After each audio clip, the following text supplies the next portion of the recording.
كريم أنصاري. كريم يتقدم الركلة الترجيحية الأولى. نعم، إيران نجحت في الترجيحية الأولى للمنتخب السوري. أخذ وقت بابلو وسجل. نعم، بابلو صباغ تمكن من تسجيل هذه الثانية للمنتخب الإيراني. تقدم وتمكن من تسجيل الترجيحية الثانية تقريبا بنفس الجماهير السورية. فهد يوسف يتقدم. فهد فيها الكرة ملعوبة للمنتخب الإيراني. نجحوا من تسجيل الركلة الترجيحية الثالثة.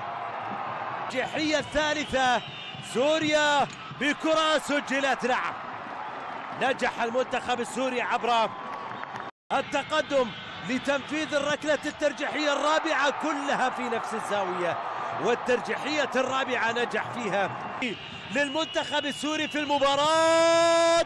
نعم، الأمل باقي في المباراة، ونجح علاء الدين دالي لملاقاة المنتخب الياباني. الكرة، نعم، اليابان تذهب لملاقاة المنتخب